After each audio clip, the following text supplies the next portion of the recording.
ഇടുക്കി വാഗമണിൽ ഭൂരഹിത കുടുംബങ്ങൾക്ക് 12 വർഷം മുമ്പ് വിതരണം ചെയ്ത ഭൂമി ഇനിയും അവകാശികൾക്ക് ലഭിച്ചിട്ടില്ല. പട്ടയം കൈവശമുണ്ടായിട്ടും ഭൂമി സ്വന്തമാക്കാൻ കഴിയാതെ ദുരിതത്തിലാണ് 24 കുടുംബങ്ങൾ.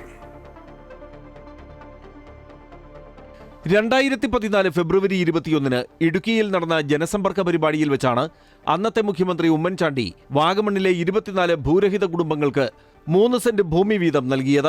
വാഗമൺ വില്ലേജിൽ സർവേ നമ്പർ 813-ൽപ്പെട്ട ഭൂമിയുടെ പട്ടയവും കൈമാറി. സ്ഥലം അളന്നുതിരിച്ച് കല്ലിട്ടു.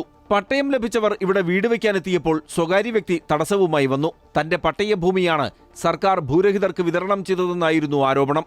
ഒരു സ്ഥലത്തിന് 2 ഉടമസ്ഥരുണ്ടായതോടെ പട്ടയം കിട്ടിയ സ്ഥലത്ത് പ്രവേശിക്കാനോ വീട് പണിയാനോ കഴിയാത്ത അവസ്ഥയിലാണ് 24 കുടുംബങ്ങൾ. ഞങ്ങളിപ്പോൾ 19 വർഷമായിട്ട് വാടകയ്ക്ക് താമസിച്ചുകൊണ്ടിരിക്കുന്നത്. സർക്കാരിൻ്റെ ഭാഗത്ത് ഇതുവരെ ഒരു നടപടി ഉണ്ടായിട്ടില്ല. ഈ സ്ഥലമാണ് ഞങ്ങൾക്ക് കാണിച്ചു തന്നത്. അത് വേറെ ആളുടെയാണെന്നാണ് അവർ പറയുന്നത്.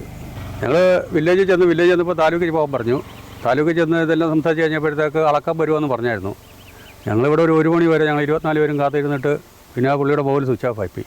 വാഗമൺ കുന്നുംപുറത്ത് കരോട്ട് സാബു ഉൾപ്പെടെയുള്ളവർ ഭൂമിയുടെ ഉടമസ്ഥാവകാശത്തിനായി റവന്യൂ ഓഫീസുകൾ കയറിയിറങ്ങി മടുത്തു.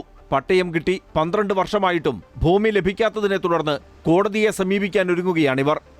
MC Boban, Amrita News, Idukki.